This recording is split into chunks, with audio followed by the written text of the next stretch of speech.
Have you ever had a dream so real that it felt like more than just a dream? A dream that stayed with you, that whispered to you long after you woke up?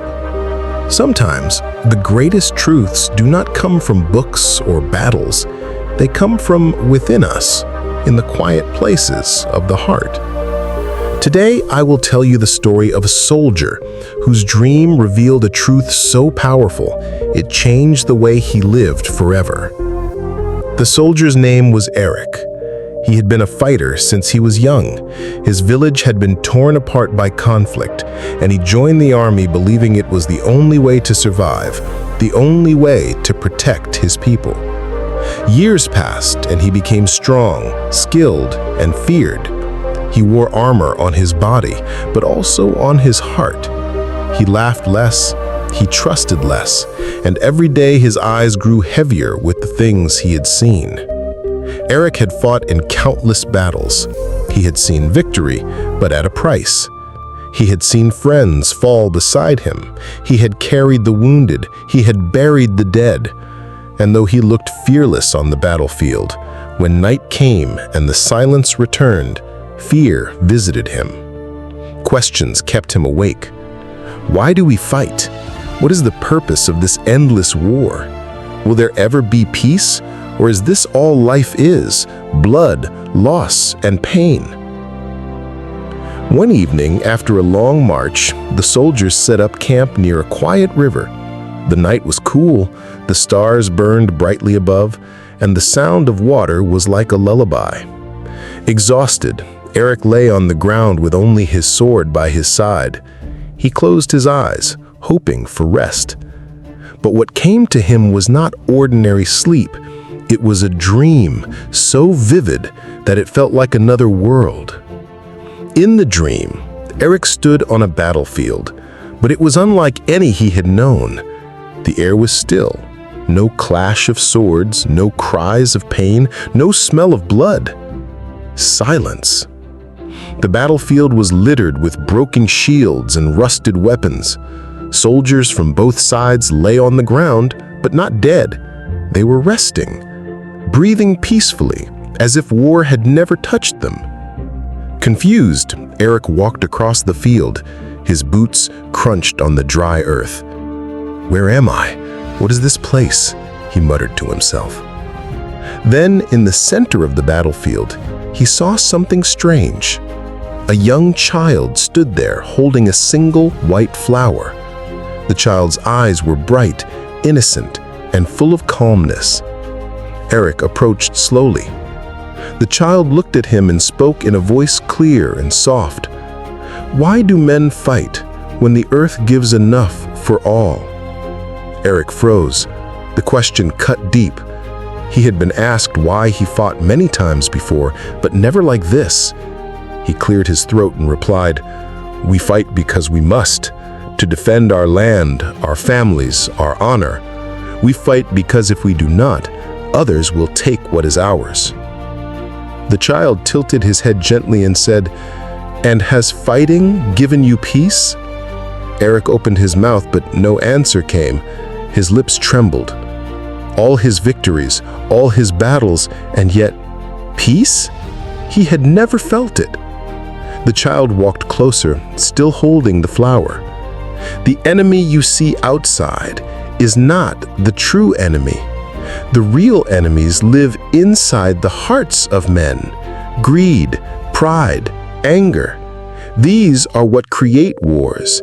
These are what turn brother against brother.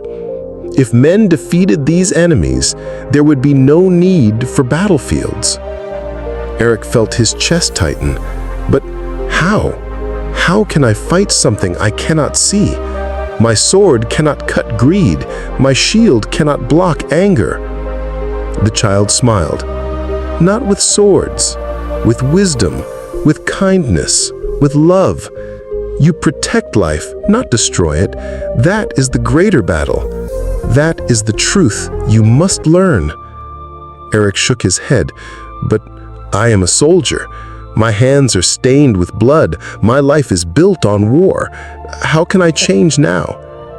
The child stepped forward and gently placed the flower in Eric's hands. This flower is fragile, but it is life. You can crush it or you can protect it. That choice is yours.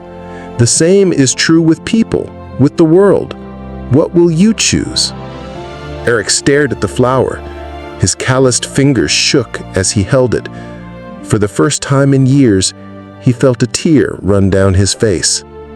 Suddenly, the dream began to shift. The sky darkened and thunder rolled across the field. From the shadows, figures appeared, giant warriors made of smoke and fire. They had no faces, only burning eyes. The child pointed at them and said, "These are the enemies within. Do you recognize them?" Eric looked closely. One giant dripped with gold and jewels, its chest glowing with greed. Another stood tall with a crown on its head, its voice loud and proud, pride. A third roared with fire in its mouth, striking the ground with rage. Anger. Eric stumbled back. "They're terrifying," he whispered. The child nodded. "Yes, but they only live because men feed them. Fear feeds them. Hatred feeds them. Selfishness feeds them.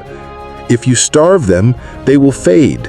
If you face them, they will fall." The giants roared and moved closer. Eric gripped his sword tightly, fear rising in him. But then he remembered the flower in his hand. Its soft petals glowed faintly against the darkness. The child's voice echoed, "Protect life, not destroy it. Defeat what is inside, not what is outside." Eric dropped his sword. He stood tall and raised the flower instead. The giants stopped. Their fire flickered, their forms shook. With each breath of courage, with each moment of peace, the giants grew weaker. One by one, they crumbled into smoke until the battlefield was clear again. Eric fell to his knees, breathing heavily. The child smiled and said, "You have seen the truth. Remember it, soldier.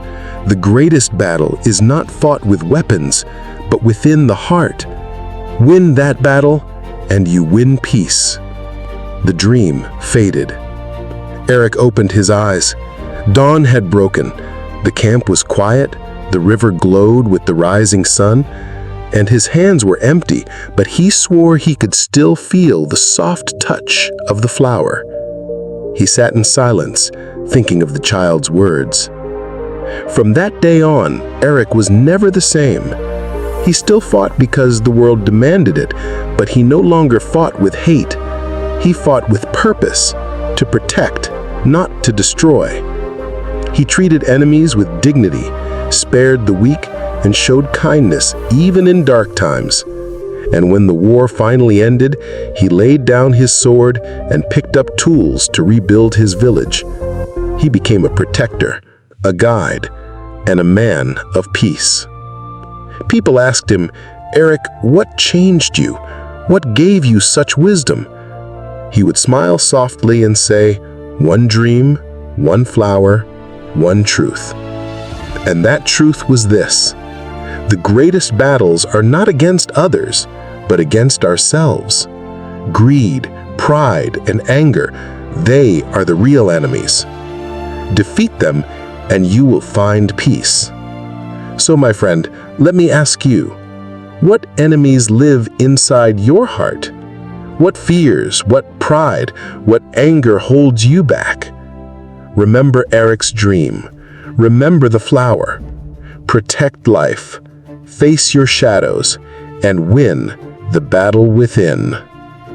If this story touched your heart, share it with someone who needs light in their darkness. And for more powerful life lessons, don't forget to subscribe to Life Lessons Library, because sometimes one story is enough to change a life forever.